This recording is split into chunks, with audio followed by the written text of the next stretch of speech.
experienced everything from the start to the finish. It was undescribable. That was terrifying.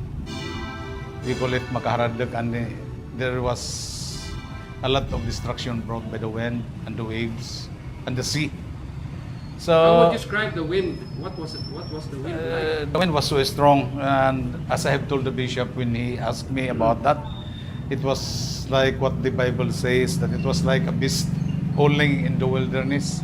Mhm. And it was so terrifying that I have to tell you frankly, most of the time I was just sitting there all by myself, thinking what would happen, because I see the destruction all around me. So it was hellish. It was like hell. So all these things happened around what time? Actually, it happened by almost morning. Morning. The water came in at around 4:30 in the morning. It was, first of all, it was the seawater that engulfed the town. Later, the brownish water coming from the mountains, and the all converged in the town proper. The town proper. I heard that you saved a lot of people in the rectory. You were there were evacuees. In the rectory. Actually, it was not me who, they came by themselves. Being a cancer patient myself, I cannot swim anymore. Although I can still swim, but not that. Where did you accommodate them? Just in the The first convent, floor? they were all there. We were standing all the time until Around the how wind. many people? Practically, it was all the people in town that was there. So If you have seen concert that is Yes. standing room only, sa row. Yeah. It was the same thing in the convent. Most of the time, for 3 hours, all people were standing. You so cannot actually, you sit. were instrumental in saving a lot of lives by allowing. Practically, I won't say that, Uh-huh. but I try to accommodate anybody who comes. It was practically the application of what is said in the Bible, that you should accommodate people in need. I tried to do that. I encouraged them to come, because some of them were in the church, and in the church it was almost The church could not. no, it was all water in It the was all church. And they were clinging to the railings in the entrance, and I told them that you just leave what things you are bringing and swim right here in the convent, so that you'll be saved. Practically it was the highest point that was not covered by the water, the convent. You mean the rectory? Yeah, the rectory, the second floor. Wow. But in the first floor, it was all water. That's it. There was about 5 stairs that was not covered by water. So how are you now?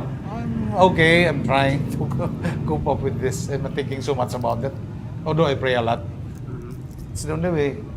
Siring pa natin din binisaya. Mapakain pa man kami. Where shall we go? We have nowhere to go except Nowhere to to go go. except the Lord. That's it. We would like to, make the record straight. How many actually died during the super typhoon? The first survey we had, there were 66 dead and 7 missing. 7 missing. Practically about 70 plus. But when I went back to the barrios last November 27 for the feast of Our Lady, Miraculous Middle, in Batang alone, the midwife told me that there were still 17 unrecovered bodies. How can they tell that it is like that? Because of the swarm of flies and the smell. So they are still convinced that there are still some people buried with the debris They were not around. accounted for. Practically about 10 were already recovered since that time, November 27 until today. About 3 more are being looked, searched by people. That's all. In the other parts of the parish, all of them have been accounted. And those who died within the town proper itself, nakuha na. So that's it. That's how we are doing there. Father Tito, how do you say how is the faith of the people, you know, helping them or not helping them in coping with the aftermath? The same, the faith of the people is still intact. I guess they have a little bit stronger faith these days than they have before.